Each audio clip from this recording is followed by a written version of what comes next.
Parliament ఎన్నికల్లో majority సీట్లే లక్ష్యంగా టీ కాంగ్రెస్ దూకుడు పెంచింది. లోక్సభ ఎన్నికల్లో 17 సీట్లు టార్గెట్ గా పెట్టుకున్న అధికార పార్టీ కనీసం 14 సీట్లలోనైనా జెండా ఎగరవేయాలని వ్యూహాలు రచిస్తోంది. ఈ క్రమంలోనే రాష్ట్రంలోని 17 పార్లమెంట్ నియోజకవర్గాలకు ఇన్ఛార్జీలను నియమించింది. తెలంగాణ కాంగ్రెస్ వ్యవహారాల ఇన్ఛార్జ్ దీపాదాస్ మున్షి ఆదేశాల మేరకు పార్లమెంట్ నియోజకవర్గాలకు ఇన్ఛార్జీలను నియమిస్తూ TPCC working president MLC Mahesh Kumar Goud ఆదేశాలు జారీ చేశారు.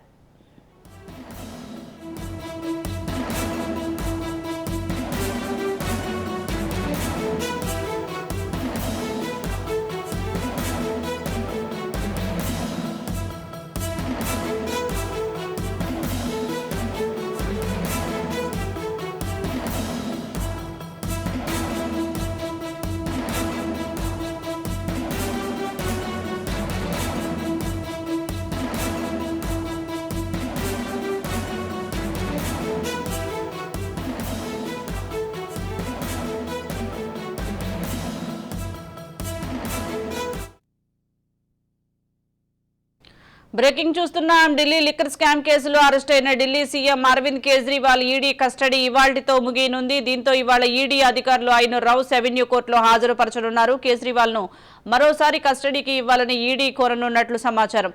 దీంతో కోర్టు మరోసారి కేజ్రీవాల్ ను ఈడీ కస్టడీకి అప్పగిస్తుందా లేదా జ్యుడిషియల్ రిమాండ్ విధిస్తుందా అన్నది తీవ్ర ఉత్కంఠగా మారింది.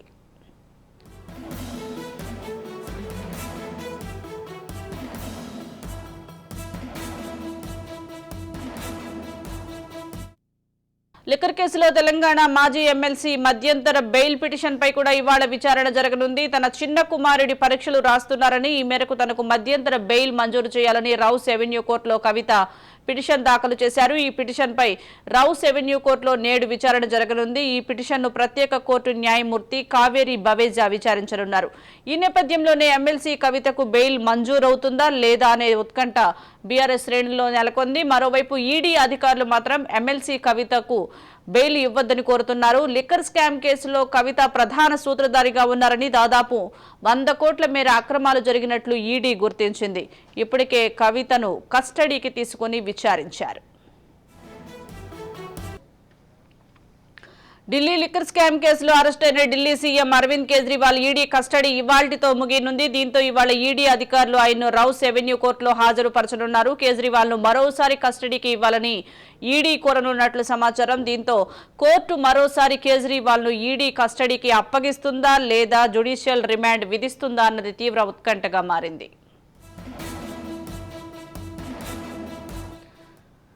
ఇటు లిక్కర్ కేసులో తెలంగాణ మాజీ ఎమ్మెల్సీ మధ్యంతర బెయిల్ పిటిషన్ పై ఇవాళ విచారణ జరగనుంది. తన చిన్న కుమారుడు పరీక్షలు రాస్తున్నారని, ఈ మేరకు తనకు మధ్యంతర బెయిల్ మంజూరు చేయాలని రౌస్ అవెన్యూ కోర్టులో కవిత పిటిషన్ దాఖలు చేశారు. ఈ పిటిషన్ పై కూడా రౌస్ అవెన్యూ కోర్టులో నేడు విచారణ జరగనుంది. ఈ పిటిషన్ ను ప్రత్యేక కోర్టు న్యాయమూర్తి కావేరి బవేజా విచారించనున్నారు. ఈ నేపథ్యంలోనే ఎమ్మెల్సీ కవితకు బెయిల్ మంజూరవుతుందా లేదా అనే ఉత్కంఠ బీఆర్ఎస్ శ్రేణుల్లో నెలకొంది. మరోవైపు ఈడీ అధికారులు మాత్రం ఎమ్మెల్సీ కవితకు బెయిల్ ఇవ్వొద్దని కోరుతున్నారు. లిక్కర్ స్కామ్ కేసులో కవిత ప్రధాన సూత్రధారిగా ఉన్నారని, దాదాపు 100 కోట్ల మేర అక్రమాలు జరిగినట్లు ఈడీ గుర్తించింది. ఇప్పటికే కవితను కస్టడీకి తీసుకుని విచారించారు.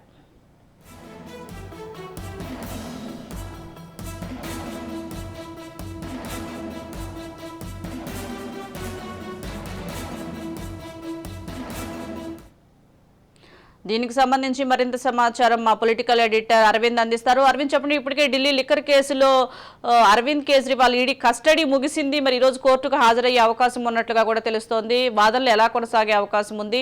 మళ్ళీ ఈడీకి కస్టడీకి అప్పగించే అవకాశం ఉందంటారా? అప్డేట్స్ ఏంటి? కవిత కేజ్రీవాల్ ఇద్దరికి సంబంధించినటువంటి కీలకమైనటువంటి పరిణామాలు ఈరోజు చోటు చేసుకోబోతున్నాయి. ఈరోజు రౌస్ అవెన్యూ కోర్టులో కవితకి సంబంధించినటువంటి బెయిల్ పిటిషన్ విచారణకు రాబోతోంది. దానికి ఇప్పటికే ఈడీ కౌంటర్ ఇచ్చింది. ఈడీ ఇచ్చినటువంటి కౌంటర్లో కీలకంగా చెప్పేది అంశం ఏంటంటే, ఆవిడ కింగ్ పిన్గా ఉన్నారు ఈ కేసులో. కింగ్ పిన్గా ఉన్నటువంటితో పాటు ఆవిడ రాజకీయంగా ప్రభావశక్తిగా ఉన్నారు. కాబట్టి ఆవిడ విచారణని కొనసాగకుండా కొంత అడ్డుపడేటటువంటి అవకాశం ఉంది. విచారణని ఇన్ఫ్లుయెన్స్ చేసే అవకాశం ఉంది. మొదటి అంశంగా విచారణ ఇన్ఫ్లుయెన్స్ చేసే అవకాశం మాట్లాడుతుంటే, రెండవ అంశం ఏంటంటే సాక్ష్యాన్ని ట్యాంపర్ చేసేటటువంటి అవకాశం ఉంది, సాక్షుల్ని బెదిరించేటటువంటి అవకాశం ఉంది.